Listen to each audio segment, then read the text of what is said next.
You've probably been setting your tire pressure to whatever number is printed on that little sticker in your door jamb. Most people have. But that number isn't the whole story, and getting it wrong can quietly wreck your tires and your gas mileage. Let me walk you through what happened to me.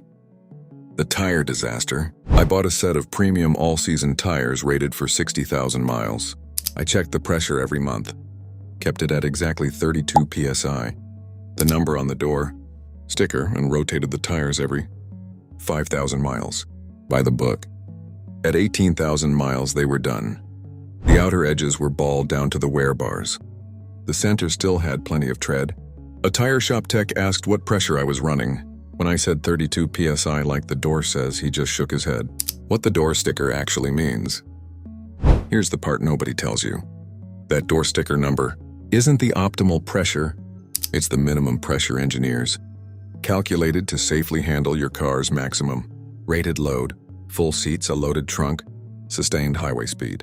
It's a worst-case scenario number, and for most cars it lands somewhere in the 30-35 PSI range. But most of the time, your car isn't anywhere near that loaded. It's just you, maybe a passenger, some groceries. Run the max load pressure in a lightly loaded car, and the tire doesn't hold its proper shape.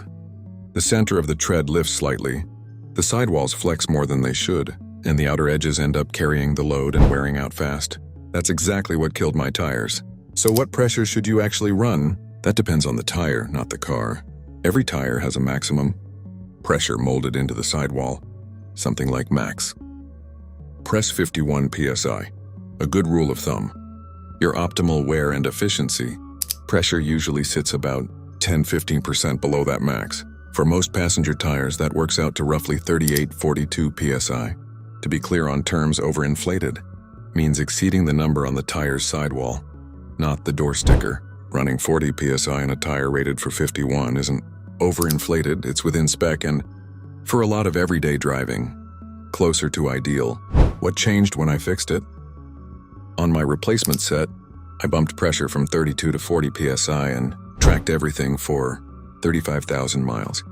Wear even across the full width of the tread, on pace for 70,000 plus miles. Fuel economy, up from 26.4 to 28.1 mpg, about a 6.4% improvement.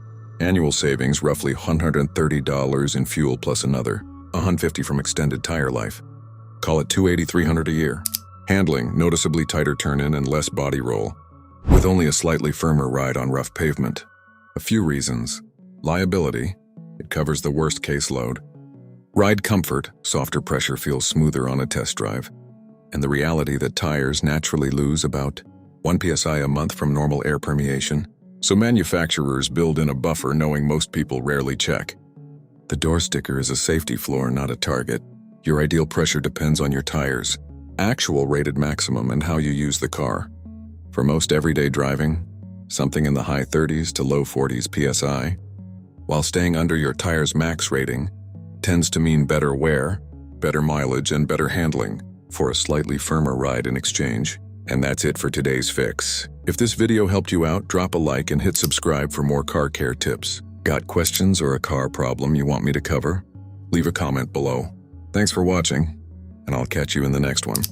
This has been Auto Care Secret.